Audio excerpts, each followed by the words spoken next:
Welcome back, everybody, to another episode of the Steel Curtain Podcast. I'm your host, Tommy Jaggi, editor of SteelCurtain.com.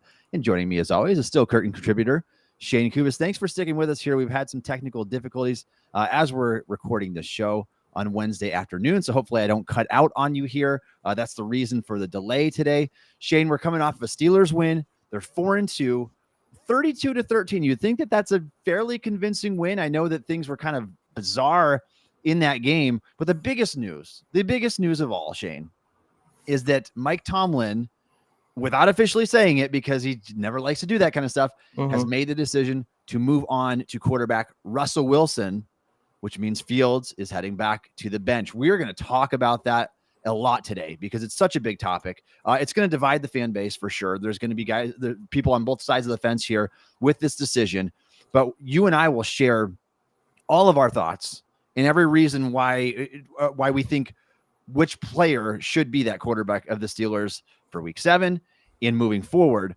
Before we do that, Shayne, though, I want to start with the news this week. Let's just rehash that Steelers win real quick here.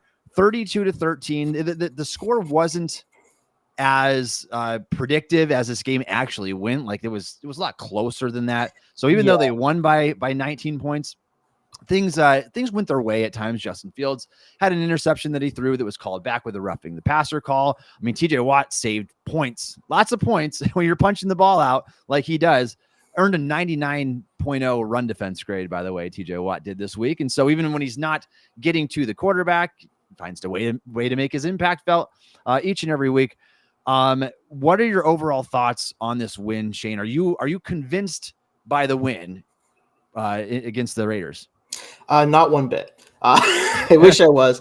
As much as I'm glad that they didn't drop this game the way that I predicted that they would, and I was worried that they would, I am glad that they were able to find a way to win and find a way to win convincingly, technically, especially looking at the score. But I think you look at, like you said, how this game played out. There's a lot of turnovers forced by the defense, a lot of bad offense by the Raiders, especially after that first drive. They really couldn't get anything going consistently. Outside of Brock Bowers, nobody was really making plays on offense at all for a lot of the game. So I think while this is the win you needed to get, and it was a quality win because of the way you were able to go into Vegas and get the win, it doesn't really change my outlook of this team, especially because even though we have our thoughts on who the quarterback should be, Fields did probably have his least effective passing game, in my opinion. Missed a couple throws, definitely had opportunities for more plays there. But he bailed us out with his legs, as he's been doing all year, and the run game finally got going with Najee. So that's kind of the biggest takeaway is the run game looks better. The run blocking looked pretty good. Now, unfortunately, Zach Frazier goes down. That's not ideal. So we'll have to talk about that. But in general, I think that certain parts of the team played better than I expected them to, but this win overall doesn't really move me that much. Yeah, those offensive line injuries have been brutal this year for the Steelers. So we'll break down that game in just a few minutes here. But let's talk about Davante Adams and the trades going around the league right now. Like fans are pulling their hair out because they feel like the Steelers are missing out. Guys are getting traded. And now it's like the pool is drying up here a little bit. So Adams got traded to the Jets this week, which again, perfect timing, right? Like just in time to play against the Jets and Aaron Rodgers on Sunday Night Football. Of course, Rodgers and Davante Adams have a deep history, and you could argue that when they were together, at least the best wide receiver quarterback chemistry in the league. Like these guys always know what each other are doing. So definitely gives Jets a big boost, even if it's just he's only here for a handful of days before he plays the Steelers. So that hurts. That's like the double gut punch, Shayne. Like not only do you miss out on Adams, now you have to cover that guy this week. Yeah, it's really sucks because this is the type of player that could have perhaps changed the offense truly for the Steelers. Like I don't think a lot of wide receiver trade targets. So we'll talk about some they could still pursue, but I don't think many that are out there would really transform the offense. It just might make it function a little bit more in terms of the passing game and being able to actually go to multiple players instead of like, all right, where's George at? Where's Freiermuth at? Let's dump it off in the flat. Like that's kind of our three main go-tos outside of the occasional Calvin Austin play or Van Jefferson decides to show up one play like every 2 weeks. Like that's kind of what's going on right now in the passing game. And I think that kind of makes the decision that we're going to end up spending a lot of time talking about today even stranger to me. Because right now, unless they do add somebody at the deadline or earlier, I should say, the passing game probably isn't going to get a whole lot better than it currently has been. Yeah, and Shayne, this was the one true needle mover at the wide receiver position that you could theoretically trade for and that we knew was going to be on the block. And so when the Steelers missed out on Adams, obviously they missed out on Brandon Ayuk before that. They had that trade for Ayuk there that was reported, and they kind of Ayuk went back, used the Steelers as leverage, stuck with the 49ers. And so this looked like that one piece, that one potential chip that you could get that could move the needle, that could swing a game for the Steelers, that could make them more bona fide contenders than what they are right now. And obviously it didn't work out. We knew that Adams' preferred trade destination was the Jets. Mm-hmm. Who ended up getting him. And I understand it from New York's perspective. I'm like, you've got old quarterback. You've already, you're this deep into the woods already. Like, you've invested in Aaron Rodgers. You might as well go all in for right now, because once Aaron Rodgers is done, you're starting from scratch again. And so why not make that statement? Go out and get Adams. I know they're a 2-4 football team. I do think the Jets are one of those teams, though, that have the ability to turn it around because their defense is good. We know their defense has never really been in question. It's been, can they score points? And now that you have Adams to pair with Garrett Wilson, I think that's going to be a much bigger chip for them. You would have loved to have, I mean, there's would have been no bigger upgrade in the NFL, Shayne, going from Van Jefferson to Davante Adams. And so it's unfortunate the Steelers didn't land that. I understand the frustration from fans. I'm not blaming Omar Khan in this situation because there's only so much, your hands are tied. There's only so much you can do. If Adams doesn't want to go there, if the Jets or if the Raiders take a better offer, like I know that, you could throw a higher pick out there, more draft capital, whatever, but you don't want to hamstring yourself either for the next year, especially when I think the Steelers have been drafting pretty good overall. Yeah, I don't really, the thing with this trade is that the Jets got it done because they were willing to pay Adams' salary entirely this year. Like, that's the reason why that this trade got done opposed to another team, in my opinion, because the Raiders wanted off that money. They didn't want to have to pay anything. They wanted a clean slate, essentially. And that's what the Jets offered them, on top of a third-round pick that could become a second-round pick, right? Yeah. I mean, the Steelers could have done that, but it would have taken some maneuvering and it would have left them with not really much flexibility the rest of the year. Like, I get why the Steelers and other teams that may have been in on Adams weren't able to meet that price, because the Jets, like you said, they kind of have no choice but to do this if it's an option. Like, obviously, you don't want to give up anything insane, and I don't think they really did ultimately, but they were the ones that had the most pressure to get this done of all the teams in the league. So, yeah, it made sense at the end of the day, the two teams that traded, and so. Unfortunately, Steelers are going to have to play against Adams this week. Let's talk about the other trade here, Shayne, and that is Amari Cooper going to the Bills. So Browns wide receiver Amari Cooper. It's funny that they actually got more trade value back from Cooper than what it cost them originally going from Dallas to Cleveland. So that trade never understood so weird. That. Yeah, the trade back in the day even didn't. Cowboys got nothing out of that. That's a respectable receiver that they got nothing for. And it'd been a 5th-round pick, and now they're going and swapping him for a 3rd-round pick. Obviously, Browns are in a horrible situation. I mean, this is we can just sit back and laugh at them because this is Browns are going to Brown. They're a 1-5 football team. Deshaun Watson looks terrible. You know, he's had some moments over the past couple of weeks, but he is not that guy. He is not that $245 million fully guaranteed quarterback they thought they were getting. And now you go and trade away your best and most reliable receiver because you have no chance. And so going to the Bills, I think it's a great landing spot for Cooper. And I think it's going to be great for Josh Allen. So Browns probably were not going to trade him within the division. Somebody got even mad at me for even mentioning that. But what I said, Shayne, is this Browns team stinks. If they really want it, if they're not believers in Amari Cooper, they could at least try to bleed Steelers out of draft capital. Like, I know it wasn't going to happen, but I could see a scenario. Yeah, we've seen in division trades before. It's not the most uncommon thing in the world. But Browns don't have a chance this year anyway. I mean, they should be stockpiling as much draft capital as they can get, waiting for this nightmare of a contract to be over with Deshaun Watson that they can get out of, and then starting to rebuild again. Because what other choice do they have? I mean, they're just in a bad way right now. Yeah, and I think if you're the Browns, and I think if you're Andrew Berry, I think your priority should be right now is any veteran that's like 30 plus that you don't see a future in the next 3 years with, right? they should be on the block. And I think Cooper obviously was the first domino there because I think he had the most value. But you look at like a Jack Conklin once he's like, if he's fully healthy, or you look at some other guys on that team that have been there for a while, but aren't probably going to be there by the time they figure this out at quarterback and kind of solidify the roster again. Because I don't want to say that they should go into a rebuild because they have too many talented players that are young enough where they don't really need to do that per se. But I do think they need to find a way to reload and avoid the quarterback issue, whether that means drafting somebody to replace Watson and sit him until you can cut him, or whatever the deal may be.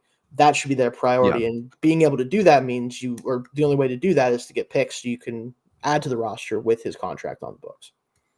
Yeah, and it's too bad that they weren't maybe open to the idea of trading with Pittsburgh. Having like a Dalvin Tomlinson would be nice. That'd be nice. The Steelers maybe play Keanu Benton not at zero tech for once. Yeah, there you go. Kind of play to his strengths a little bit, but that'd be nice. No, Browns are in a bad way right now, and it's kind of just comical to see how everything is unfolded with them, especially with Baker Mayfield playing some good football, and the Bucs just scored 51 points, and so it comes back full circle. It just sucks. If you're a Browns fan, I feel bad, truly feel bad for you. So it's not Shayne, we're gonna get to Steelers Raiders breakdown here in a second. We're also going to talk Mike Tomlin's decision on Russell Wilson. That's our big topic for today. And then later in the show, we're going to talk Steelers Jets Sunday night football preview. But before we do that, it's the greatest time of the year. Again, football is back, and it's here to stay until February. Over 1 million fans across 33 states got in the game by making picks on Underdog. I love Underdog because it's easy and fast to get started and play. This is the added level of entertainment I've been looking for. Making picks on Underdog is straightforward, and signing up is even easier. Head over to Underdog's simple-to-use mobile app or underdogfantasy.com. Sign up with promo code STILLCURTAIN, and Underdog will give you a free pick to use on your first cash pick'em entry, plus up to $1,000 in bonus cash when you deposit. That's Underdog Fantasy, promo code STILLCURTAIN to claim your new customer special of a free pick in your deposit offer. Must be 18 plus, 21 plus in Massachusetts and Arizona, 19 plus Alabama and Nebraska, and present in a state where Underdog Fantasy operates. Terms apply. Void in Colorado. Concerned with your play? Call 1-800-GAMBLER or visit www.ncpgambling.org. Arizona, 1-800-NEXT-STEP, 1-800-639-8783, or text NEXT STEP to 53342. New York, call the 24/7 Hope line at 1-877-8-HOPE-NY or text HOPE-NY 467369. All right, Shayne, let's talk Steelers versus Raiders. Pleased with the win, obviously. The way that things were transpiring early in the game, not so happy with. Obviously, they turned it around. They executed the Mike Tomlin game plan. I mean, you ran for 183 yards. You took the ball away without giving the ball away, though you could have in that Justin Fields situation there where he got jacked up after the play and kind of bailed out of that interception. But you're executing Tomlin's game plan. It resulted, surprisingly, in a 32-13 win. But it's not enough for Justin Fields to keep his job. We're going to talk about that in just a second here. Let's rehash the offense here for a second, Shayne. And I got to give props. I got to give props to Najee Harris for this game.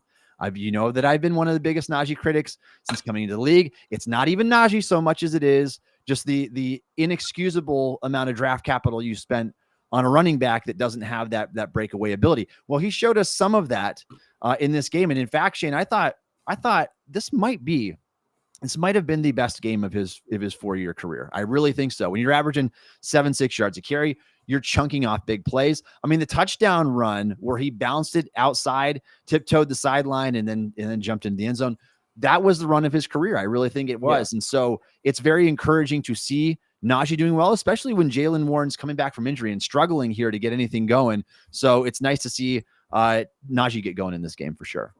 Yeah, absolutely. And real quick, I just want to mention to all the viewers, if you're having trouble seeing Tommy, we are having some video-specific issues. You should be able to hear him good, so just want to let you know. Normally, this isn't the case, so if you're joining us, because something else I want to throw out there real quick, because we haven't mentioned it. Last time we were on here, we mentioned about how we were almost at 1,000 subscribers.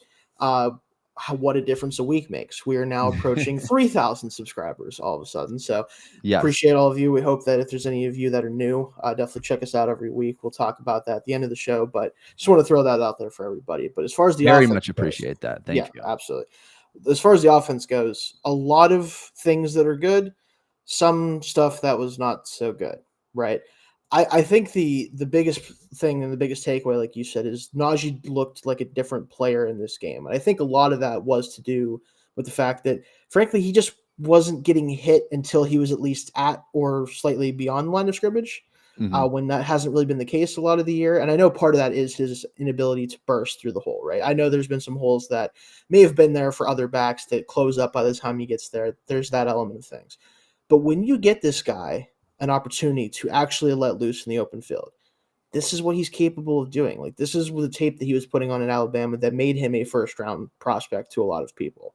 Like, because of what he's able to do to defenders in the open field as a bigger back that has some movement skills, and he's never going to run away truly from people. But once he does get going at full speed, it's not like he's truly a plotter. It's more of the acceleration he has trouble with, right? And ultimately, if he can just have a couple holes a game to do stuff like this, the run game will work, especially until Jalen, like you said, is fully healthy. Because I know he didn't have an injury designation by the time the game rolled around. If he's not hurt, he just doesn't look like the same player, just straight up. True. And I just don't believe that to be the case. I mean, I know he was a little older as a rookie and stuff like that, but he's not 32. He didn't all of a sudden age overnight. Like, I just think he needs a little bit more time still to kind of get going. And once he does, I think you can definitely split the carry load between these two. But until then, I think they need to just hammer him away and hope that they can get a couple holes a game like they did in this game and give him an opportunity to make plays. And even with Zach Frazier injury, like, I still think that's their best plan of attack on the ground until Warren really looks the same as he did before. Yeah, Shayne, that was the big takeaway for me. It's Najee really helped carry this offense in this game, and combine that with the 56 yards and 2 touchdowns that Justin Fields was able to chip in on the ground. And I know, look, we talk about Justin Fields' performance. I think it was the worst passing performance of his short Steelers career so far. I think that's fair to say. Should have had the pick there. Also missed some opportunities over the middle field. I mean, anytime that you are 14 of 24 for 145 yards, like that's a bad looking box score. And it kind of reflected on tape. I went back and watched the all 22 film. If you want to see every cut up on Justin Fields, for every Justin Fields drop back from the game, I've got that on my Twitter at Tommy Jaggi. You can check that out. There were some missed opportunities for sure. And that's kind of story of Justin Fields' career. We know that he's going to have that at sometimes. He doesn't have the field vision. I go back, Shayne, and it kind of my mind goes to, and this, I might be dating myself here, and I don't even know if you know about this, the old school Madden games, where it's like you had that field vision bar, and it's like you're Peyton Manning, you're just like as wide as the field.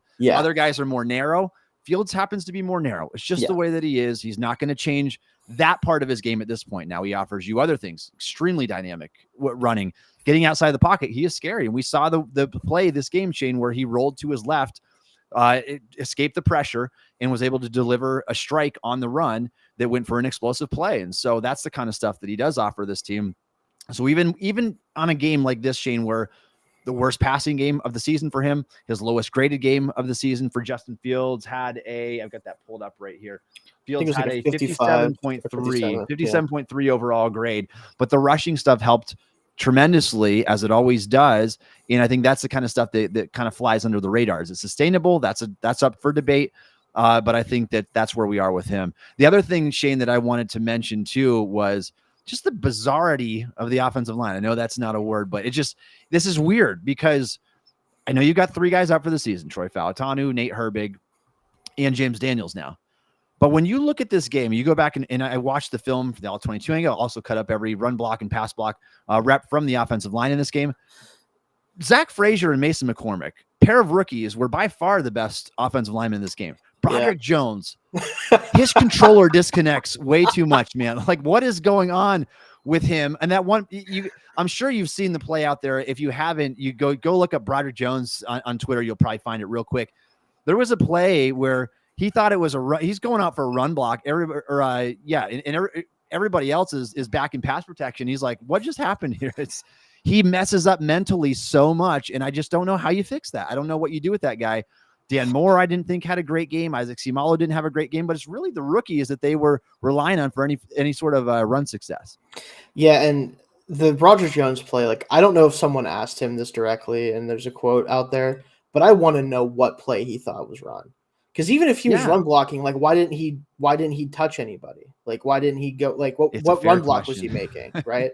Like, I just don't know what play call would have justified him doing what he did. I legitimately don't know what he thought was happening. And you're right. Like the two best players on this offensive line, well, now I guess the best player, because Frazier's going to be out for a couple weeks, is the rookies, McCormick and Frazier. Like, now that doesn't always mean it's bad, because sometimes rookies are great. And those two have been really great. But you expect more out of Ciamalo. Moore's played better this year, although I do wonder how much of that is just like him trying his absolute best on every rep because he knows it's his career on the line, basically. And then Broderick Jones sometimes doesn't look like he's playing the sport. So like I don't know. It's a weird situation, and I worry, and we're going to talk about it later. Again, I don't want to keep bringing it up because we're going to spend a whole part of the show on it. But it just makes me wonder, like, what exactly they think they're going to gain by taking the element of the run game with the quarterback out of the equation. Because the only reason that play wasn't like a sack and fumble probably is because Fields was like, why is that guy not getting blocked? Okay, I'm just going to run away. And he got like 15 yards on it. Like, I don't know how they're going to function offensively without somebody who can do what Fields can do. Now, that's not on that's on the team, not necessarily on Fields or anything, but like that is ultimately like what's kept this offense going at times, is his ability just to be the best athlete on the field. Yeah, it's a fair question, and it makes you wonder if you had 4 more offensive linemen, because the Steelers are going to be without Zach Frazier now as well. Herbig obviously wouldn't be playing at this point. You would have 3 different starters in right now. You'd have James Daniels, Fauatano, and Zach Frazier out there. You're not going to have that this week coming up. And so how does that impact the game plan? Should you go with the guy that's more mobile because of that? And so I think those are fair points as well that you raised there, Shayne. And in terms of Broderick, like, this guy is just not getting it. I don't know what it is, but he will give you the ugliest O-line reps you will see from anybody around the league all week. A lot of good mixed in, but you can't have the bad. If you're going up against Max Crosby, you can't have the mental lapse where you don't even touch him because you think a different play is being run. Like, I don't know how you fix that. You got to get somebody in his head. He's got to be in the playbook all the time. And there's just too much going on there. Shayne, before we get to the defensive side, anything else? Do you want to talk about the wide receivers or anything here? We can. I will say there's a couple chats I wanted to get to as well. While we have, I was just going to say that. Yeah. We can backtrack and do that. Yeah. So one of the ones I saw first was, of course, from our friend R. Barley here. With Ridley being unhappy, do you at least put a flyer out there? I think I'd prefer him over Hopkins. The problem with Ridley is his contract is kind of bad. It's just not easy to trade for, as far as I remember. Structure-wise, it's kind of not, very easily taken off the books by for either team. So that one might be tough to do. Also, he has been admittedly not very good, as well as also not getting good targets from Will Levis. This one I saw as well. Russ will open up. This is from Mark Malone. Russ will open up the passing game, which will in turn open up the running game. Teams won't be able to stack the box like they have been.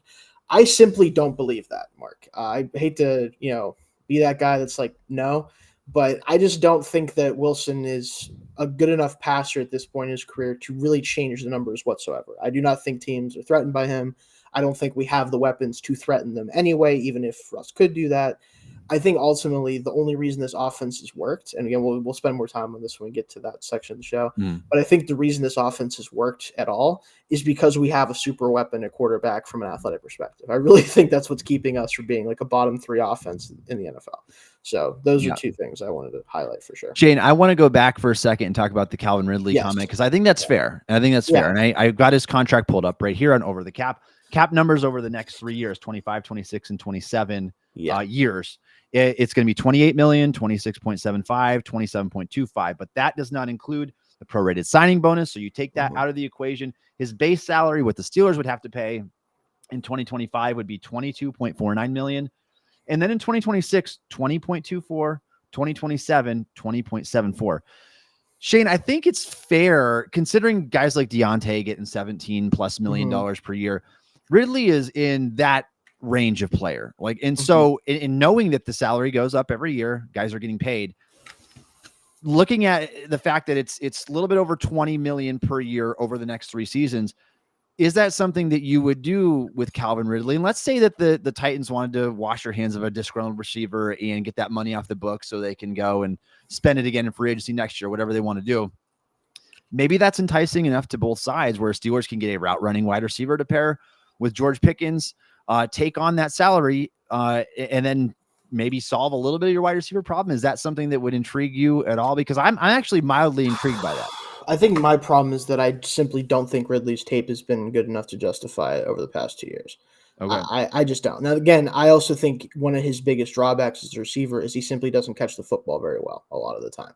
Mhm. And for a guy that is going to rely on getting open and catching first downs, ideally, you drop a couple of those a week, or you kind of have some of the issues Deontay especially used to have early in his career more so. I wonder if it's really that worth it. I think that the receiver market does complicate things because a player that's of his caliber still probably gets that much money on the market now. Like we just saw him Yeah. get that, but I don't know. It's really tough because I think he'd be obviously a significant upgrade over everything we have behind Pickens, but upgrade enough to spend $20 million in cap dollars. I just don't know. It'd have to be right from a draft capital perspective. That Like, as what do I well. have to give Yeah. you? If it's a day 3 pick, and then I can go ahead and say, all right, 2025, yes, you've got lots of guaranteed money, but after 2025, nothing guaranteed on Right. the books You for could- the you Steelers could would have cut to him pay. loose, yeah. You could cut him after you have to stick with him for 1 season. You can cut him after that if it's not working out well.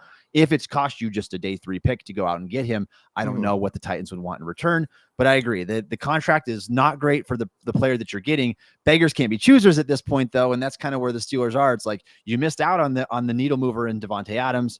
Who else is even out there? You said DeAndre Hopkins.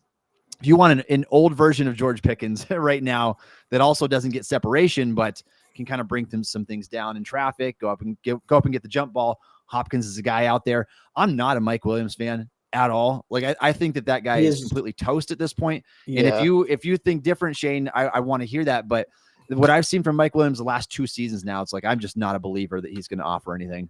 He simply isn't the type of receiver we want to add either. Like it's just he doesn't more separate. redundancy, I think. He's never really been a great separator. He's been better than I think people would assume based on his skill set, but he just isn't the separator he used to be. He's not as athletic as he was coming out at this point. He's a little bit older at this point. Like again, like would any receiver we've talked about be a significant upgrade over what we've been getting from Van Jefferson? Probably, right? Even Williams to a certain degree.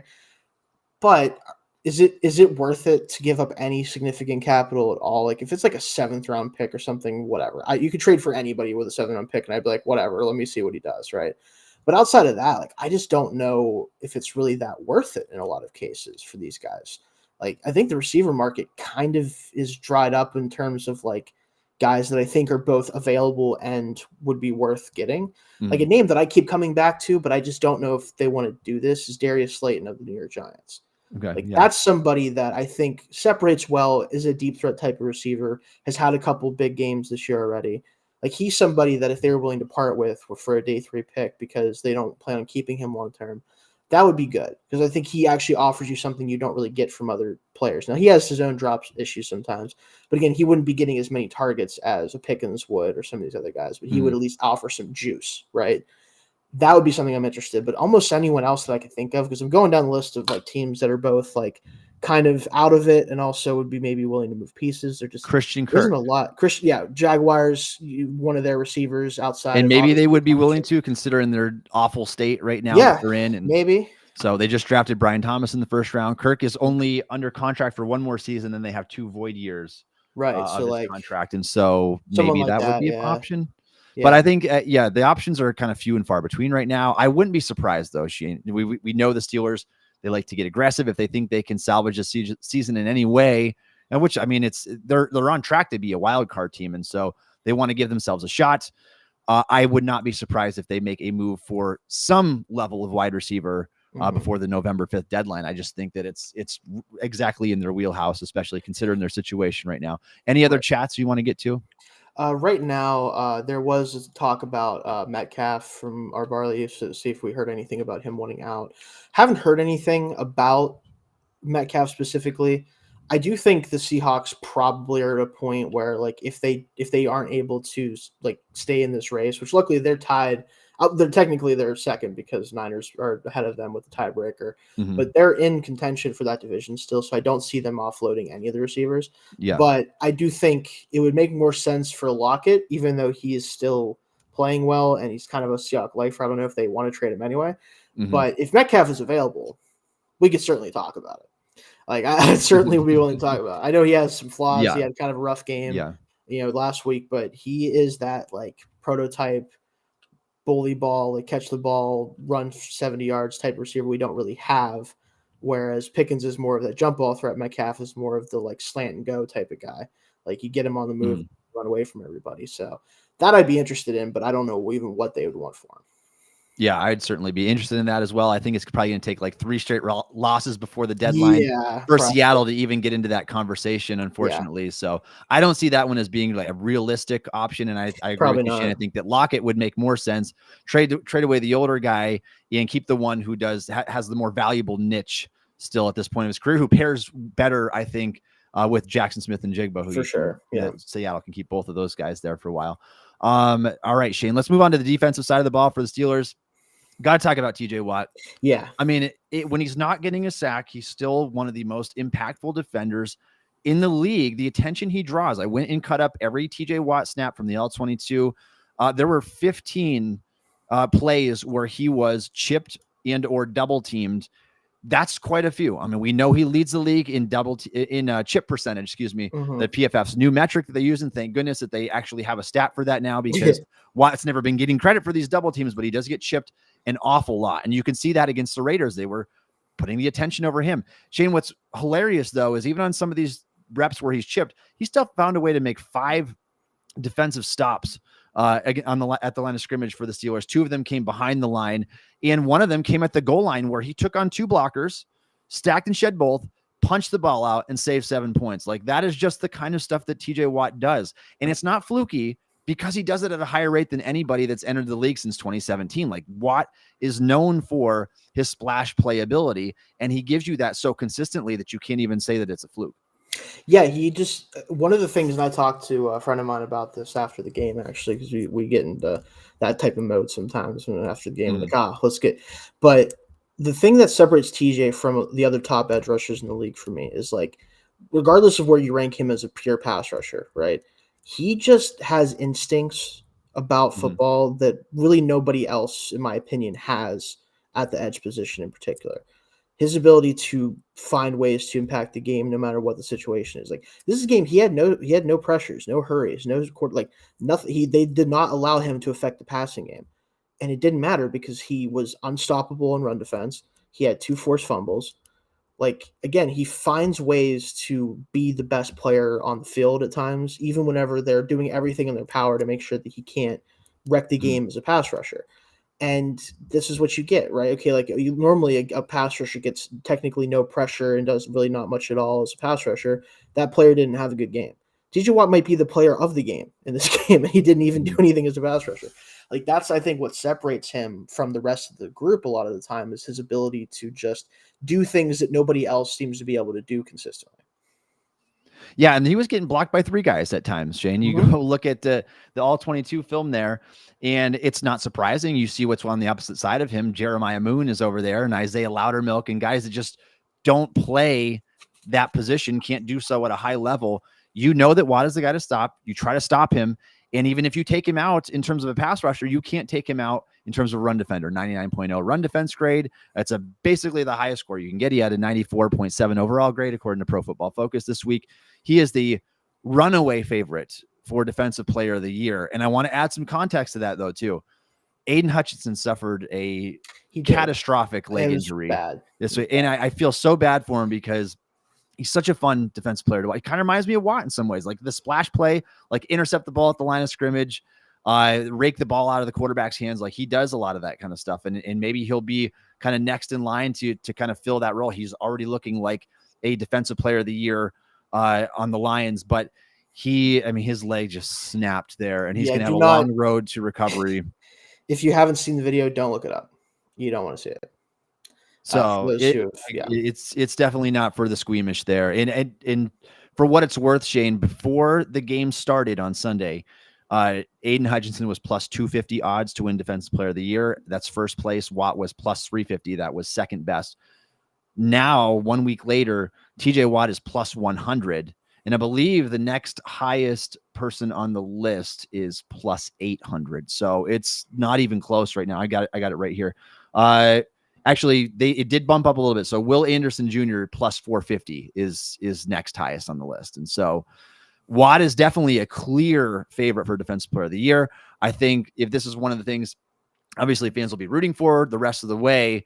You gotta root for something on the side. If you don't think this team is going to win a Super Bowl, you got to root for just a legendary career. And so for Watt to get this second one, I think it's going to take a good team defense, because Shayne right now, he's only on the pace for 12.5 sacks. It's not like his pressure rate is really high or anything. We know that that's just not his game, but his game, when he just makes a great impact week to week by the splash plays and in the attention that he draws. And so not hard to see why he's favored up there. Not a runaway right now, but he could be that, especially if the sacks start coming on top of being an amazing run defender and coming up with the forced fumbles and all this, then I think it will be a one-horse race here. Me too. I think that, again, we need the other edge rushers back, because if teams already pay a lot of attention to him, as we know, without anyone else out there, there's just they don't have to care at all. They could literally leave one guy over there on whoever it is that's playing opposite of TJ, and they don't have to worry about it. And that's no offense to the guys that are stepping up for the team. We need players to step up and play, but we're not getting a Herbig level impact. We're not getting a Highsmith level impact from any of these backup guys. And the other teams know that, right? They know that they can just tell TJ, like, hey, listen, ain't going to be your week this week, man. If you want to impact the game, go punch the ball. And he's like, I will. So that's kind of what it comes down to. Yep. I agree. I mean, to me, when I watched the Raiders game back again, Shayne, I watched the broadcast version Monday morning, and then I went and watched L22 after that.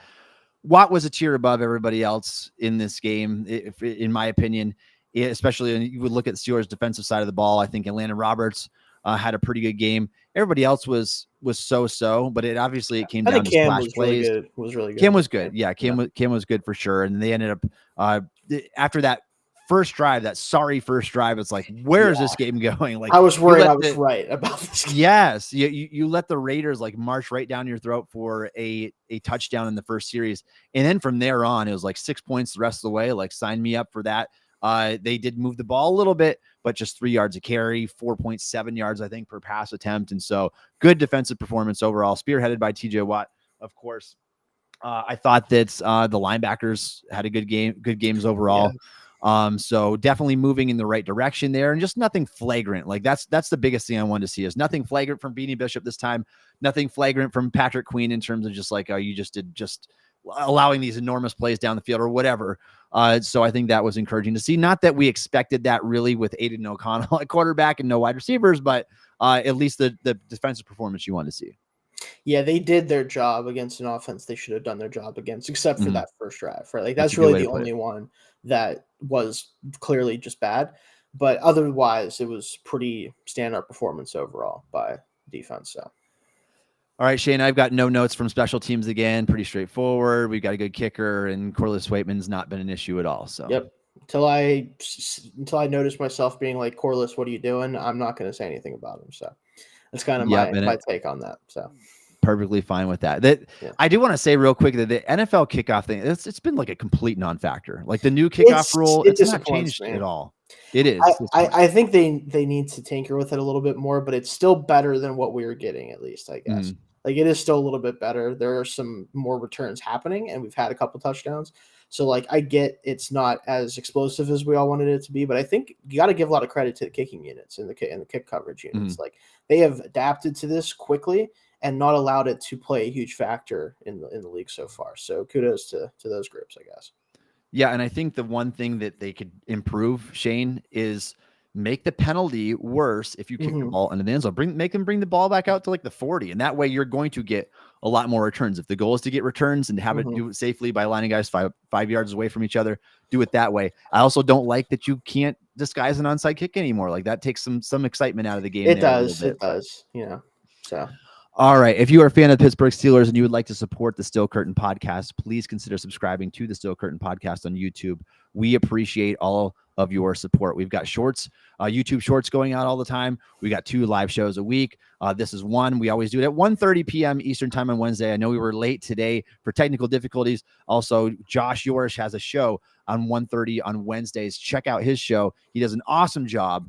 Go listen to him talk about Russell Wilson and everything that on his show from Monday. It was spectacular.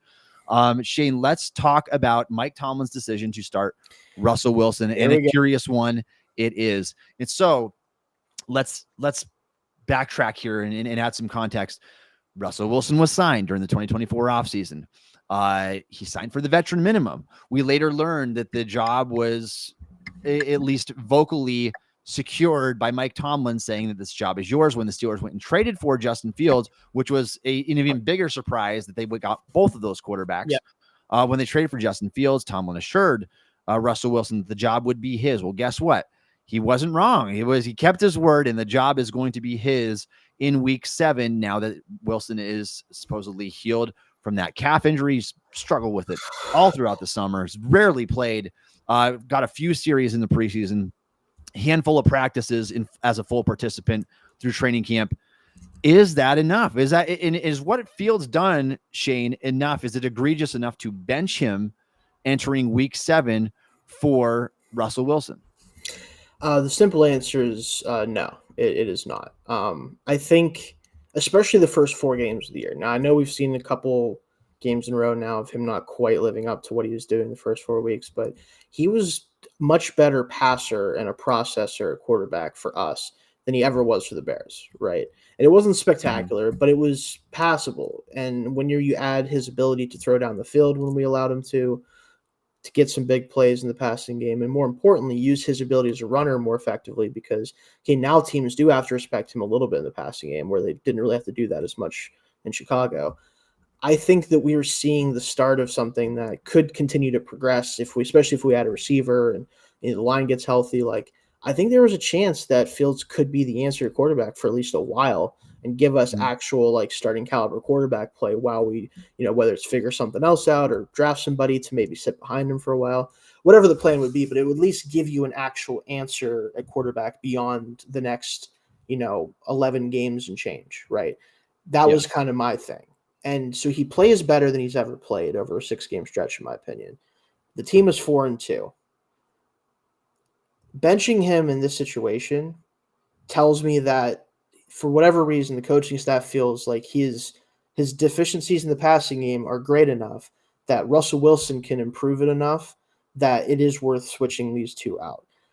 My big question for Tomlin would be, why are you putting in a quarterback that you want to get more out of the passing game with whenever you have shown zero interest in actually throwing the football for years? Like, your whole game plan talked about is you want to run the football. You want to be a running football team, a power team. You want to play defense, the whole 9 yards. What quarterback in the NFL that was available could have given you a better chance to do that than what Fields has given you? He is essentially an extra running back there, not non-derogatory, just throwing that out there. But he essentially acts as one because defenses have to treat him like that, because if they don't, he could go for 50 yards on you. He could take a quarterback power run to the outside and score with it. It is a threat with the run game, which is what you want to do.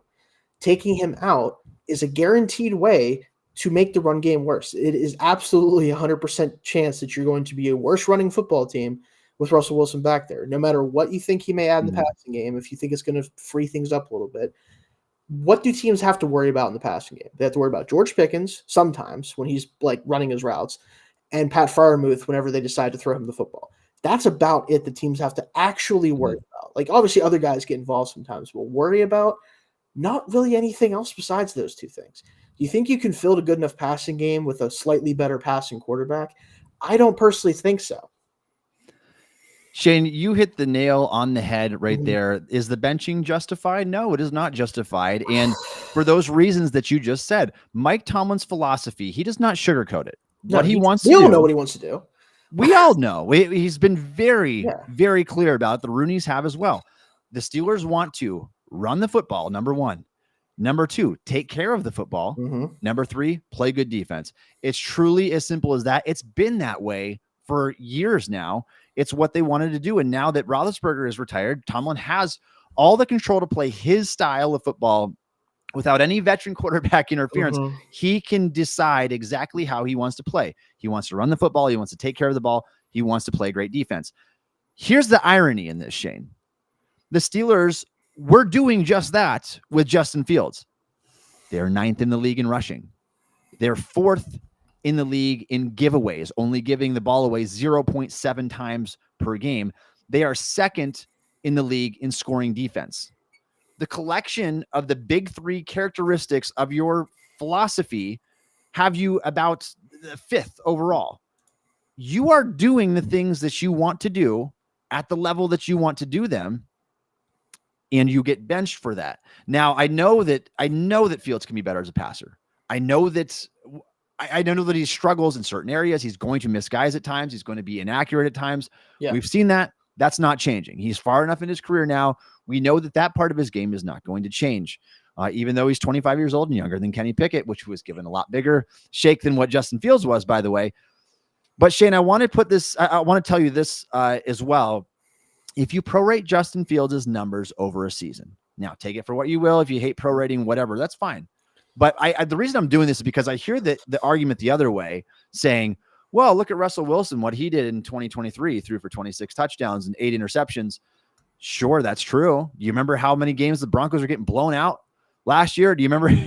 So a lot of this came in garbage time, and the context matters. Now, with Justin Fields, Shayne, he is on the pace for, if he played a 17-game schedule, 17-game season, he's on the pace for 28 touchdowns, total touchdowns between passing and rushing, 28 touchdowns, 3 interceptions, a 93.9 passer rating, 654 rushing yards, and the Steelers are on pace to have an 11-6 record. If I would tell you that this is what you're going to get the rest of the way, obviously everybody who would say no to that. That's what I'm saying is you're scoring touchdowns, you're taking care of the football, you're playing good defense. That's going to be enough to give yourself a shot. Obviously, we know that Fields is capable of throwing many more picks than that, and maybe that will be the case. What's funny, though, also, Shayne, is that in the first 4 weeks of the season, Fields did not even have a turnover-worthy pass despite having an interception, because the one pick that he does have this year came off of a tipped pass. So even if you credit him with an interception this last week when he got bailed out by the roughing the passer against the Raiders, you can also look earlier in the season and say he should have 0 picks then, if not because the one that he threw, it was a catchable pass that came off a tip play. And so he has done a good job taking care of the football. I don't think there's any getting around that. Yeah. Yes, there's some fumbles there that they got to clean up, some center QB exchanges there. And he has the egregious fumble where he tried to make a play, goes backfield, fumbles the ball. That's ugly. Like, you have to get rid of the ball in that situation. But he's executing Tomlin's game plan. Like, this is what Tomlin wanted to do. He's getting it from Fields, and it's not enough. And that's the frustrating part, is like, it'd be different if Fields was improved as a passer, but was giving you nothing in the running game anymore. Like, he wasn't running. He was decided he wasn't going to do that anymore. Like, it'd be different if the style of offense he was playing was not what Tomlin wants to do. And even then, I still don't care about that as long as it was working. Let's assume it wasn't working, right? Okay, fine.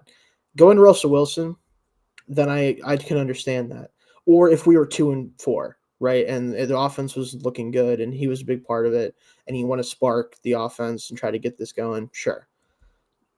There's nothing there on the surface outside of you talked about it, the old promise he made to Wilson and the fact that Wilson was named the starter despite all that before he was unable to play. Other than the fact that it was supposed to be his job, to me, there's nothing justifiable here to say that you are definitely getting an upgrade by moving to Wilson at this point. I just don't see it. And Shayne, let's talk about what does Russell Wilson offer? Because let's say if you get even a 15% uptick in passing volume, passing efficiency for the Steelers, is it worth maybe cutting 80% of that rushing ability away? And I think that's a fair question, because what has made the Steelers tick on offense is the ability to move the chains. Fields' ability to move the chains with his legs, punch the ball in the end zone with his legs. He's on the pace for 14 rushing touchdowns. Yeah.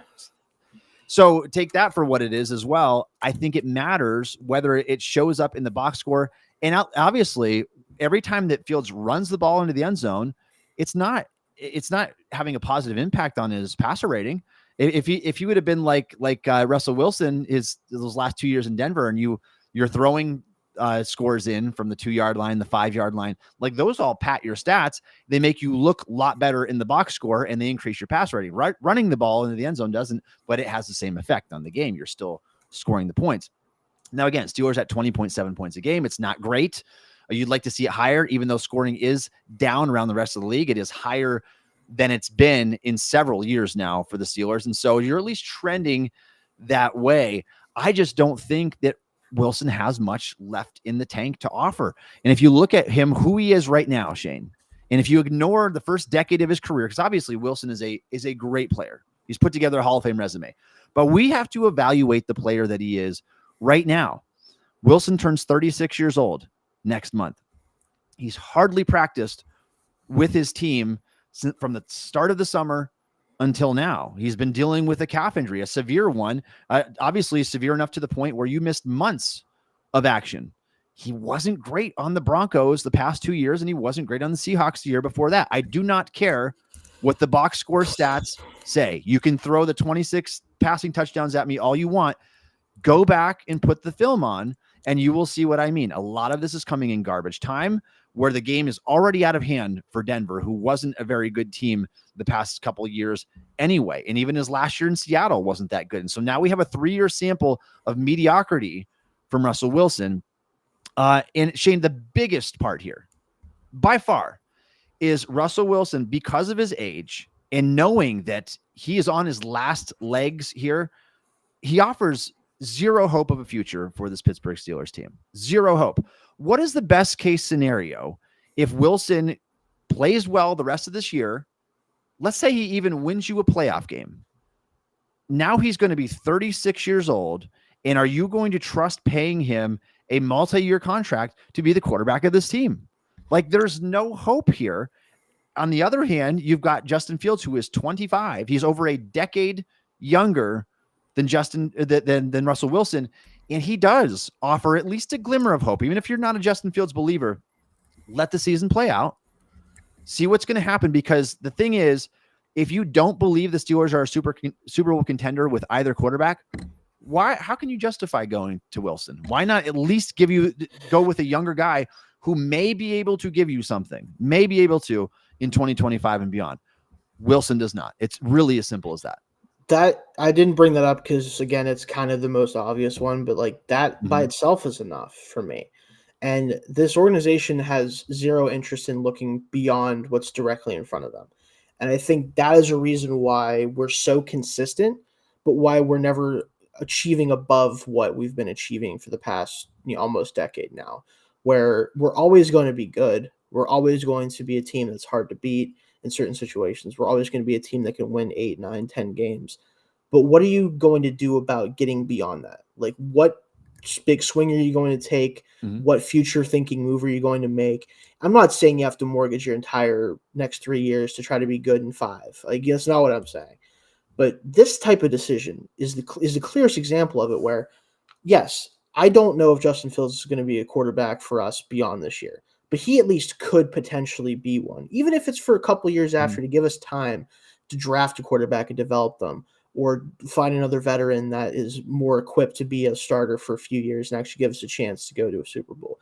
Whatever the answer is, it at least gives you a palatable option for a couple years that has a built-in, essentially, safety measure of, hey, if it doesn't work offensively, just run out there, run around, make something happen. There's always that element with Fields that you're not getting from a Russell Wilson anymore, or some of the other veterans across the league. Like, it's just, especially with what we want to do, right, with what Tomlin wants to do, it all makes too much sense based on how things have played out for it to be now going this direction where they're going to Wilson now. Yeah, I mean, I think that's really what it is. And so if anybody says they want Russell Wilson out there, I would first ask them, do you believe that the Steelers are capable of making a Super Bowl run this year? If the answer is no, what are we doing here? Because at some point you have to do what is best for the future of your team. Mike Tomlin is the best in the NFL at focusing on the here and now. There's a time for that, but he does not care what happens in the future. He's willing to do whatever it takes to win now. I don't think that that's always the best team building philosophy when you're trying to get this team back to Super Bowl form. And so by doing so, he has no issue benching a 25-year-old quarterback who is at least showed some upside, some promise, and going with the guy that's old because he cares more about now than more about the future. It's really as simple as that. I just don't believe in Russell Wilson. I don't believe in Justin Fields either. I feel like the potential upside is more threatening with Fields. And I pose this question too, Shayne.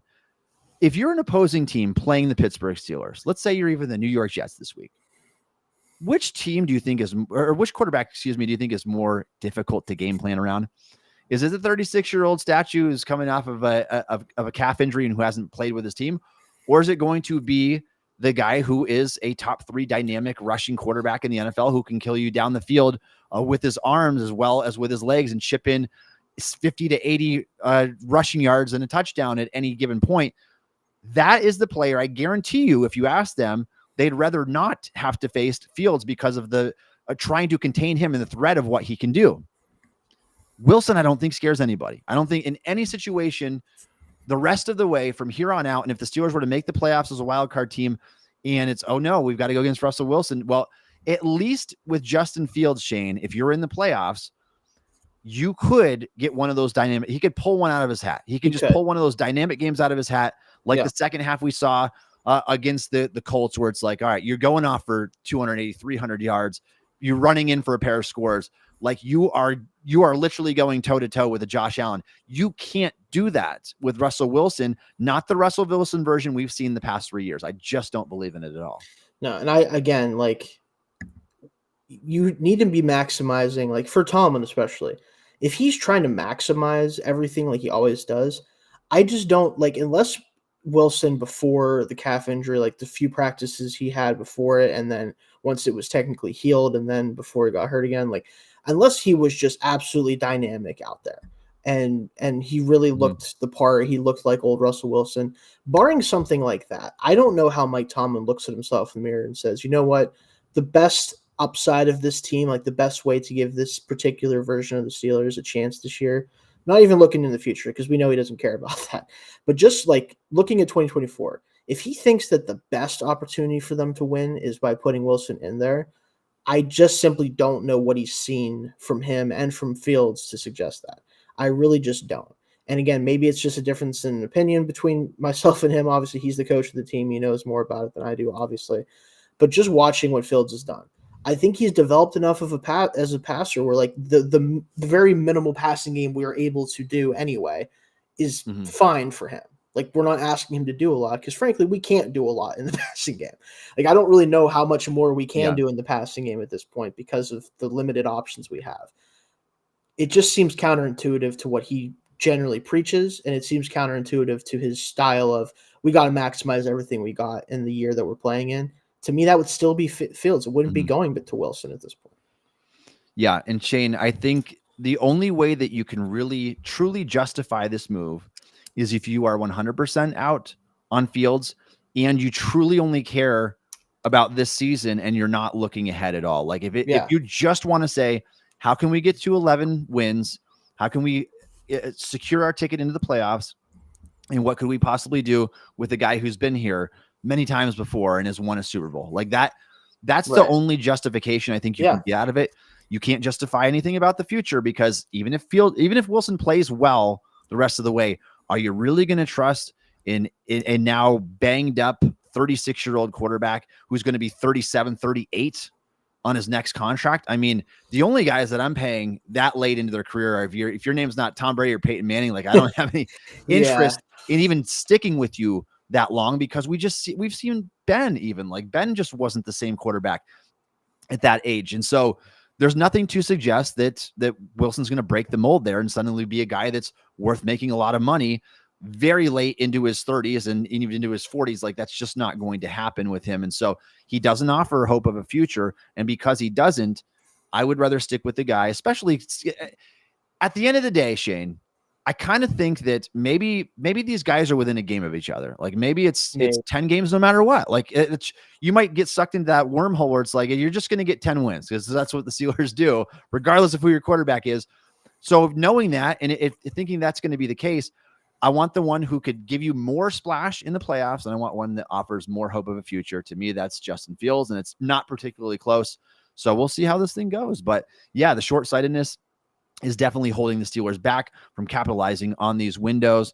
And Shayne, one other point I want to bring up here is if we look at Tomlin's track record in terms of going after players that he has liked, he always does it several years too late. I mean, Russell Wilson is not the only example.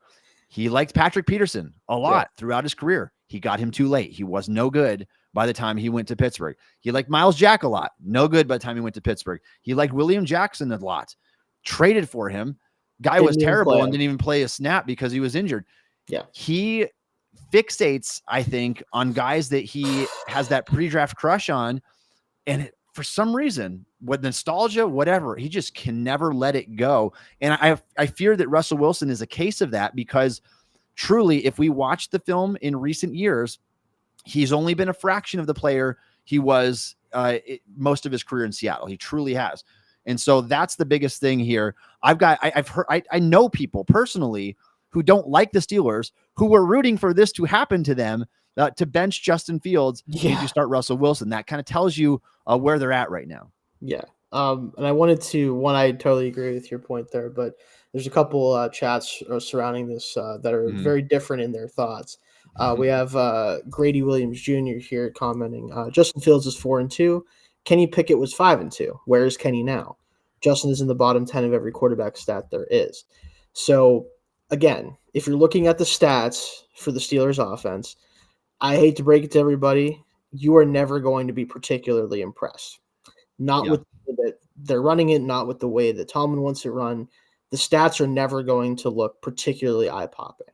But the difference between Fields and Pickett, between them the last 2 years, is that the offense was able to barely function at all with Pickett, and the defense was just that good. The offense is not good, but it's above the actual basement of the NFL with Fields, and they've made enough plays to actually help the defense in some cases instead of just get bailed out by them. That's the biggest difference. And again, are you going to get an improvement on that with Wilson? Probably not. People think this. Hey Shayne, can I comment on that one real quick too?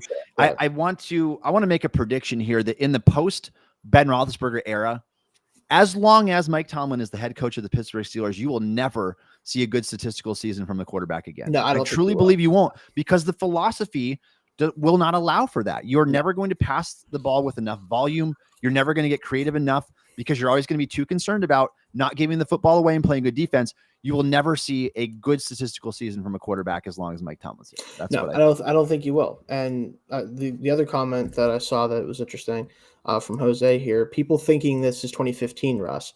Nope, this is 2024 Russ that can't push a sled without missing 6 weeks and hasn't played well in 5 years. This is the ultimate issue, is people hear the name Russell Wilson, and justifiably so, have very good memories and thoughts of Russell Wilson. His career is a Hall of Fame one, in my opinion. And I'm sure most people feel that way about him for the first 10 years or so of his career, what he did with Seattle. The problem is it doesn't mean anything. It simply doesn't. Ask people what they thought about Ben's last year and whether they thought he played like a Hall of Famer in his last year. It just doesn't work that way. Players get older. They stop being as good. Not everybody can be Cam Hayward, who for some reason gets better when he turns 35. I don't know. Ask him about it. Maybe he has the answer to that question. But in general, guys don't get better at 35, 36 years old, even at quarterback. We have some examples of guys maintaining their level of play, but there's some level of regression in some way, shape, or form. And I think with Wilson, it's not just that he might regress this year, it's that he's been regressing year over year for 3 years. This is not a new thing that we're worried about happening. It's already happened. And Shayne, the other point I want to bring up here, and maybe we can talk about this when we do our Steelers Jets preview as well, but how is a guy who's, when you watch the practice tape, this guy has barely been moving and doing these RPO, or doing the bootlegs.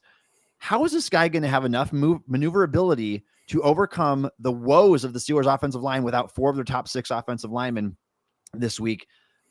You watched some of these plays. Did you see what Dan Orlovsky broke down about the hidden yardage there? What Fields was able to do when the line immediately collapsed was he shot right out of there and he picked up first downs with his legs. That is not something that you should be able to expect Russell Wilson to do. And so I think that's going to be the biggest difference between them. I think the gap, sure, you could say that Wilson might end up being more competent as a passer, not miss as many things because have better field vision, more experience at the position, a little bit more accurate. But is it worth that trade-off? I think that's what it comes down to. Losing a top 3 mobile quarterback in the entire NFL and getting one who at this stage of his career and knowing that he's coming off that calf injury could be a statue in the pocket. I just think that that's a risky maneuver there. Again, like that's the other thing is this might be quite literally the worst week that Russell Wilson could have come back since he's been injured. This week in particular against, yes, the Jets front isn't as formidable as it was in years past. I think that they're still very good, but they are not having the same years of pass rushing unit as they have in the past.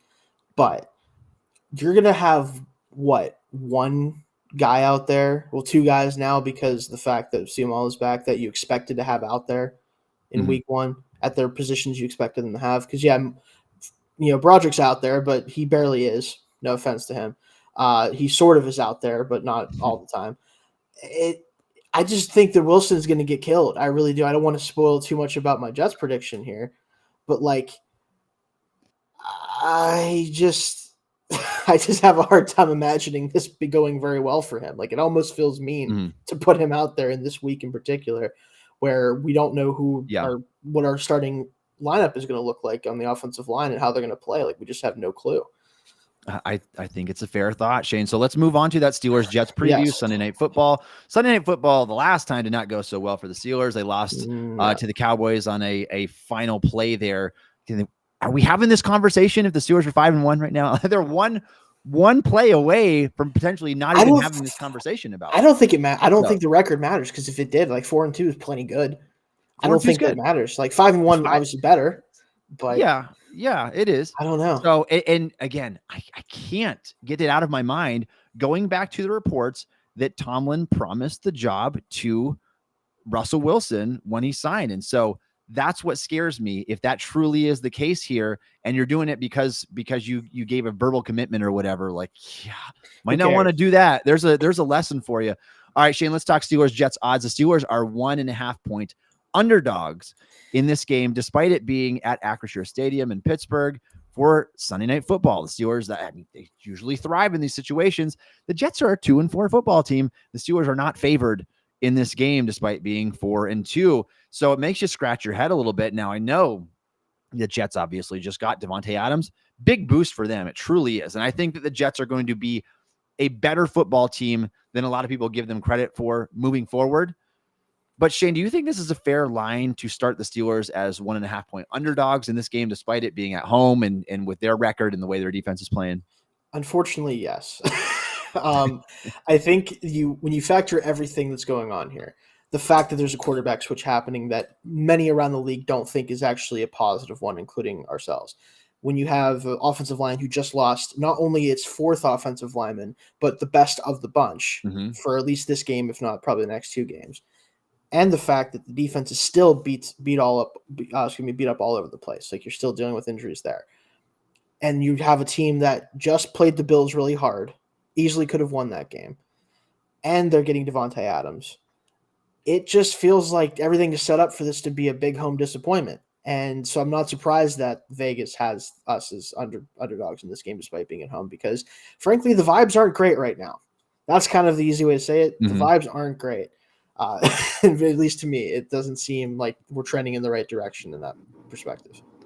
Yeah, and I get that. A lot of moving factors here. And when you look at that offensive line right now from left to right, it's like Dan Moore kind of coming back down to earth a little bit. You have Siamalu who's coming off a not very good game. You're starting Ryan McCollum at center now because that's the point that we've reached already this early in the season. Mason McCormick, 4th round rookie, starting at right guard, and then Broderick Jones, and we know his struggles. It's a hodgepodge makeshift offensive line, and it's not the combination anybody expected. It's not the combination anybody wants. So it does make you wonder how that protection is going to look. We'll talk about matchups here in just a second. Let's talk about injuries first, though, Shayne. The Steelers have plenty. I mean, they got lots of guys on IR, several season-ending injuries, but the biggest ones still for them, I think, in this game are your edge rushers opposite of TJ Watt. Now, maybe you get Highsmith back this week. That would certainly help. I mean, certainly alleviate some pressure, but is he even going to be at full strength? And so it's a fair question. Anytime you miss that much, several weeks with a groin injury like that, you have to wonder if he's even going to look the same, if he suits up this week. Obviously, when we record this show, we're doing it before there are any official practice reports. Practice first one won't come out until later today. And so we're kind of speculating about some of the injuries at this point. I actually just saw real quick. Yes, chime in, please. He did take first team reps today at practice.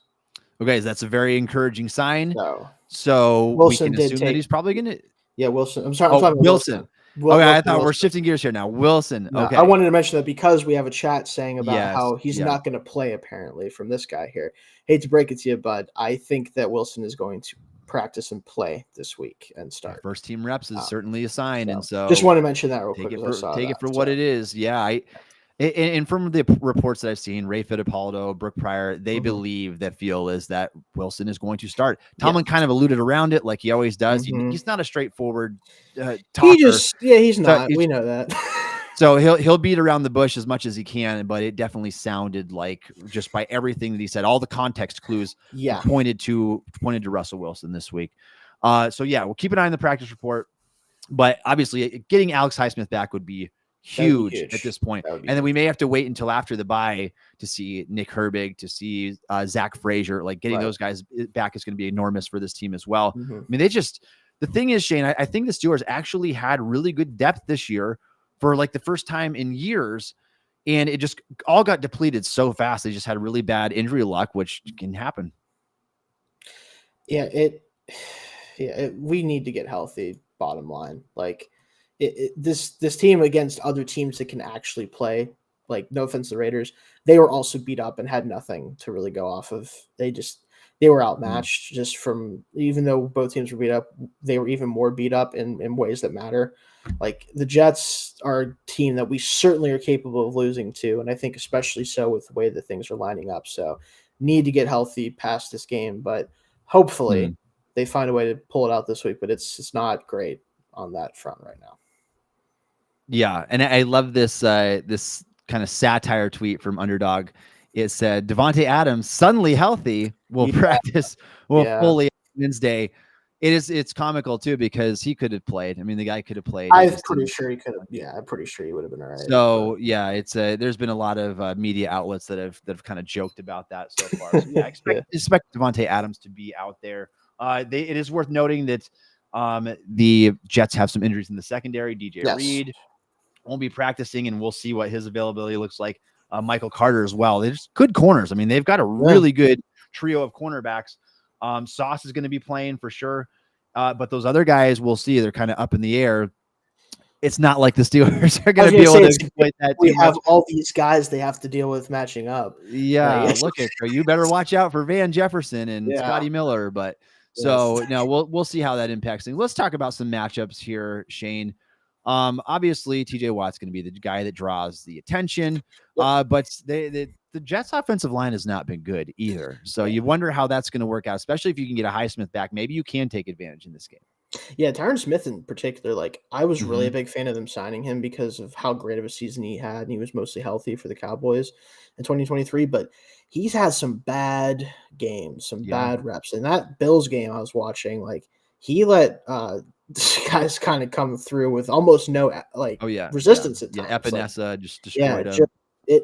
And listen, no offense to Epinesa, he's not exactly the first name I think of somebody who would be able to easily beat Tyron Smith if he was still good. So that's a rough matchup for Smith if Highsmith is back. Again, like the offensive line, like they have names, they have players that have played well in the past, but as a unit, they just aren't really living up to what a lot of people are expecting. Yeah, I think that's fair. I think maybe the biggest matchup, Shayne, instantly, because it just happened, is now before you would have had to worry about covering Garrett Wilson. Now you have to worry about covering Garrett Wilson and Davante Adams. Yeah. Do you have the personnel that can do that? I wonder what the plan is for Porter. Are you just going to keep Porter in one spot, knowing that there's two guys you have to cover anyway in this game? Maybe Adams and Rodgers aren't going to have that chemistry right away. And so their plan of attack in the secondary will be interesting, because I want to see if Porter follows or if they just keep him at left cornerback.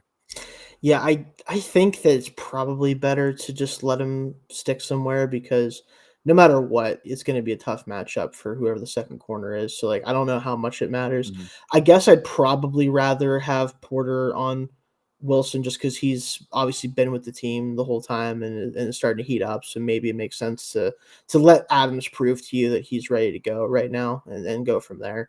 But again, like you have him like Lazard, even though he's pretty much the worst player in the NFL without Aaron Rodgers as a quarterback, but one of the better ones when he is, like you have to worry about him because he's had huge games this year. Like there's a lot of weapons to worry about in this Jets offense. It's just that it hasn't always come together, but you started to see more of it last week where like there are legitimate Mhm. concerns. And one of the guys that I'm most worried about, honestly, because I think he's a type of runner that could give our linebackers issues if he can get in the open field. Braylon Allen has been Mhm. pretty great for them at times as a rookie. Other Wisconsin guy, got to shout him out. Yep. I think the run game, like Brees Hall's been really weirdly bad for them in general, but I still always worry about him. I mean, he's a great athlete, a running Yeah. back, like the Yeah. breakoff runs. There's just a lot of stuff to worry about defensively for a beat up unit. There is. And I wouldn't be surprised to see either Braylon Allen or Brees Hall take one of those 40-yard chunk plays like that. They're capable of doing that. What scares me more than anything, though, Shayne, is that they're either going to get Garrett Wilson or Davante Adams matched up with Beanie Bishop. And that should be Yeah, the light yeah, bulb should be going off for Aaron Rodgers right then to say, this is who I'm targeting on this play, because Bishop has just not been good in coverage. He had a little bit of a bounce back game this past week, but I got to share his stats on the season so far. Bishop has been targeted 28 times, allowed 19 catches for 215 yards, 3 touchdowns allowed on the season, 0 interceptions, 2 penalties, a 126.3 passer rating allowed. He's playing like we talked about last week, Shayne, like you would expect an undrafted rookie cornerback to play. Unfortunately, you don't have any other option at that position.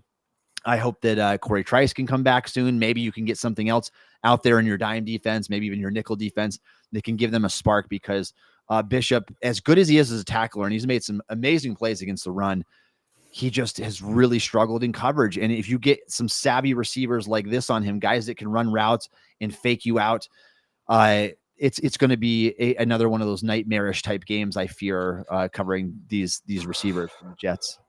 yeah. I worry the same thing because now that Nathaniel Hackett has been put on lunch duty, is what I'm calling it, for him getting demoted. Yes. That offense looked a lot better. It just looked like it flowed better. They had more pre-snap Mm-hmm. movement. They moved guys around more. This is a rough matchup for a pass defense that whenever the pass rush isn't going, which it probably won't unless Highsmith is back fully ready to go, it's just hard to cover these guys long enough for Mm-hmm. with the amount of time the Rodgers might have. So it's really going to come down to whether the defensive coaching can figure out something to help hide Bishop a little better, or to give him more help. But we kind of know that probably isn't happening if it hasn't already happened. Yeah, Shayne. And I want to talk about this because we haven't touched on this yet either. Do you think that the recent firing of Robert Saleh is going to impact the Jets defense in any way? Like, do you think that they're going to be just fine against Pittsburgh? I think they were fine. I think they looked fine against the Bills. It wasn't anything bad necessarily. They just kind Mm-hmm. of both teams started missing field goals left and right because it was a crazy win game. I think that Allen looked really good against them in general, and he was more within himself. But I think that's just more about the way he's changed his play style than the Jets being like worse against him than Mm-hmm. normal. I think they're going to be plenty good enough defensively to give us issues, and maybe more than plenty good enough. I actually have some. I'll save it for later when we do our game predictions. But I have a not so good thought in my head about a prediction for that game. But we'll jump into that later. And Shayne, I think that Saleh is just another late example of you can be a good defensive minded coach and Yes. the results reflect, like, you're allowing 18.8 points a game. Mm-hmm. That's still one of the best marks. They're second in the league in total defense in terms of yards allowed. Yeah. There's nothing wrong with the defensive side of the ball. But when you have a defensive minded coach, oftentimes your team struggles to put up points. And that's been the case with the Jets. It's been the case with the Steelers for 5 years now. I mean, you go back to Randy Fichtner, through Matt Canada, through Arthur Smith, we're struggling to score points. So that's one of the biggest downfalls of having a defensive minded coach as your head coach. And then when you finally do get a coordinator, they'll up and leave for a head coaching job, like an offensive coordinator. And so it's a vicious cycle the Steelers are going to be stuck in. Like, even if Arthur Smith, I think, did a phenomenal job, Maybe he goes and becomes a head coach somewhere else. We've seen it around the league. It's going to continue to happen. Good offensive coordinators don't stay long. You have to make them your head coaches. Are Steelers ever going to get one good enough to make their head coach? I don't know, but they may want to consider, just the way that the NFL is trending right now, you might want to consider, when Tomlin's time is up here, maybe looking to the offensive side of the ball, because there are very few remaining examples around the league right now. D'Amico Ryans is one, but there just aren't many defensive-minded head coaches that you can work unless you give complete control to your quarterback and your offensive coordinator. You cannot have your hands in that at all. And unfortunately, Tomlin's philosophy is draped all over Arthur Smith and all over Steelers offense. Yeah, it is. And it's unfortunate because, again, defensive head coaches, I've said this for a while and it's been proven by the statistics, but they just don't have the same upside that offensive head coaches do, because it is much easier to find a defensive coordinator that isn't getting poached by other teams but is also good than it is to find an offensive coordinator that isn't getting poached by other teams but is also good, right? Mm-hmm. It's just not very common, right? Like Bobby Slowick for the Texans with Ryans, he's eventually getting a head job. It might be this offseason. It might be the one after that. Ben Johnson, although now granted, it's a little bit of a different situation because Dan Campbell isn't necessarily a defensive head coach. He is just a kind of more CEO type head coach. He's not really truly offense or defense, although he was an offensive coach for the most part, played tight end in the league. Him and Johnson just have this kind of mind meld right now where like they don't want to separate from each other quite yet, and it's working out in great success for the Lions. But most guys can't do that. Most head coaches can't keep offensive coordinators like that around for very long. So, and we certainly know that Mike can't or hasn't even hired one in order to try to do that with. So it's kind of, it is what it is with that. Yeah, I agree. I think that that's a conversation we'll have to have down the line. I don't think Tomlin's obviously he's not going anywhere. Sign that extension. Arthur's you can sign up for 3 more years of Tomlin and Arthur Smith at least. So we'll see what happens from there. All right, Shayne, I think we're ready to move on to our game predictions for this week. Steelers versus Jets on Sunday Night Football. This is truly, I hate to say must-win game because it sounds so cliche, but I want to bring it back to this. These are 2 wild card teams in my mind. And so if you are going to get into the playoffs, if the Jets beat you tonight and you both end up with 10 wins, they own the head-to-head tiebreaker over you. So that could potentially kick you from the 3rd wild card spot out of the playoffs, or it could dictate what matchup you're going to get in the first round. And so this game is more, even though it's not a divisional game, we're still early in the season. It's more important than you might realize because just the overall outlook. I mean, the Jets are going to be one of those teams, I think, that are in the mix. I know they're 2-4 right now, but I think they're going to be in the mix with the Steelers in that discussion by the end of the season. They will own the head-to-head tiebreaker if they win this game. So that's where I stand with that. Shayne, go ahead and give us your game prediction and a score for Steelers versus Jets in week 7. Yeah, and before I do that, just jumping to your point more, like I do think this is a must-win game. I think every game before the bye was a must-win game. After the loss to the Cowboys, especially, I was like, if they aren't 6-2 at the bye, I don't think they make the playoffs. Like that was kind of my thought because you look at the stretch down. Like I know that the Browns are bad, Bengals haven't won games. This team is not beyond losing to the Bengals, especially, and even honestly, depending on what the Browns look like by that point, because who knows who might be starting a quarterback for them finally, who knows what they might look like, whatever. They are also not going to be an easy out because it's a division, right? You have to have enough wins going into that stretch to where you only need to win 4, at best 5 games to make the playoffs. So that's 10 wins, 11 wins. You have to be 6-2, in my opinion. So this is one of those must-win games, and unfortunately for me, my prediction is going to be Steelers losing 24-14 at home to the Jets. I think the Jets offense will be good enough. I think that they'll be able to put up a couple touchdowns, especially early. I think they'll be able to start off strong, and maybe we can kind of figure it out down the stretch. But I think a Russell Wilson-led offense might be able to get something going initially with the change, just kind of maybe sparking a little bit of something in the passing game. But eventually, I think what's going to kill them is I legitimately think this could be a 10-sack game for the Jets. I think that Russell Wilson could get sacked 10 times in this game. I'm not going to necessarily say that he is going to get sacked 10 times, but I think that's in the realm of possibility when you factor in the offensive line injuries, him coming off the calf, how mobile truly is he going to be, how comfortable is he going to be in the pocket. I could easily see approaching that number of sacks in a really rough offensive game. Yeah, and we didn't barely talk about Will McDonald and his potential impact this game, firing off the line there and going against Broderick Jones and some of those reps. And now you got a potentially immobile quarterback back there for the Steelers. Could get rough. Shayne, I have the Steelers losing this game 16-20. I think it's going to be hard for Pittsburgh to put up many more points than that, just because you are making a quarterback change. The offense has struggled already, even with Justin Fields having all this time to get acclimated to his teammates, to build that chemistry. Wilson has not had the advantage of doing that. And so you wonder how far behind he's going to be in terms of that. And then it's just going to be thrust into action against a good pass rush, a good overall defense. Sauce Gardner has the ability to take Pittsburgh's number one weapon away in this game. Another matchup we didn't talk about much, but that one I don't even know what to say, because like he was great against Pat Surtain, just didn't look good statistically, but he really. It's true, yeah. I mean, like, it kind of depends on what George Pickens shows. Yeah, up as well. what version are we getting? Yeah, like what kind of game plan are they going to have? Are they going to try to find creative ways to get him open? Is he going to try to get open when he is given those opportunities? Yeah, I don't know. So it's a tough matchup to even talk about, because we know how good Sauce is. Been a little bit down for his standards, especially this year, but he'll be one of the three best corners we face all year. So it's like I don't know. It's hard to say what that matchup even matters or how much it really matters.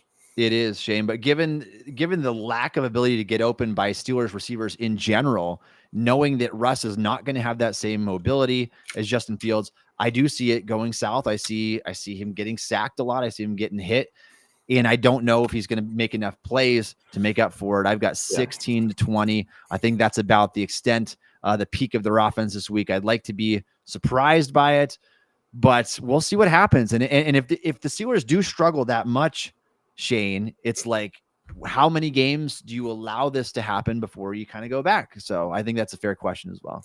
Yeah. From Alex here, let Russ cook. I don't know what he's cooking. I don't know if I like the smell of it, though. That's all I can really say. I actually changed my fantasy team name to it's getting dangerous in here this week for this game, because I feel like it's going to get dangerous for us, unfortunately, probably not for the other team. No, again, I don't want to continue to pile on Russell Wilson before he even plays a game, because it's not his fault, right? Like, he signed with a team that he thought was going to give him a chance to start, and it did before he got hurt. But again, I just think the philosophy here is just kind of a closing point with this game is like, I don't want what I'm saying to happen. Like, I want him to go out there and prove that he should have been the starter, or they should be the starter in this whole thing. Yeah. I just have to go off of what my eyes tell me about this guy for the past 3 years. And it just tells me that he just isn't that good anymore. Like, is he at best, he's like the 20th best quarterback in the league on a good day. And Fields was giving you that this year overall. So, like, what's the upside here? That's kind of if I had one question to ask Mike Tomlin in a private room where he could actually answer instead of tell me about hot dogs or something, whatever it would be, I would ask him, like, what do you actually see as the potential here versus Fields? Like, what is the actual reason for this outside of, like, he's 35 and is more experienced? Is that really what it comes down to? Because if that's all that matters, then yeah, sure, I guess you have to play him if that's all that you care about. But I don't know. It's weird. Yeah, Shayne, and like I said, I'm with you. I want to see the results perform. I want to see the Steelers do well with Russell Wilson, even if he's not my preferred choice out there. We want this team to get back to being in competitive form. So maybe he'll surprise us. But it's hard to be too optimistic considering the O-line injuries, considering Wilson's coming back to the football field for the first time in a long time. And so we'll see what happens. Important game, though. If you dropped it to 4-3, things start to get a little bit dicey, knowing that you've got a tough schedule down the stretch here, and you haven't even played a divisional game yet. So they're going to have to be really good in their division if they lose this one. We'll see how it goes. We'd love to hear your predictions as well if you want to drop them in the chat here on YouTube. We go live on the show every single Wednesday at 1:30 p.m. Eastern time. We love what's been going on with the channel. Thanks so much for all of you guys joining us today. I know we did have some technical difficulties. We ended up starting a little bit later, but 1:30 every Wednesday Eastern time is our time that we go live on the show. We'd love for you to join us there. Tell your friends about it if you enjoyed it as well. Josh Yorish goes live every Monday at 1:30. So check out his live show as well. And if you want to go back and look at his stream, it's on the YouTube channel. Thanks for joining us On the show today, you can follow Shayne on Twitter/X at Shayne Kubas. You can follow me on Twitter at Tommy Jaggi. You can download the Still Curtain podcast wherever you get your podcasts. Also, check us out on YouTube or ask Alexa to play the Still Curtain Steelers podcast. Thanks for listening to the Still Curtain podcast.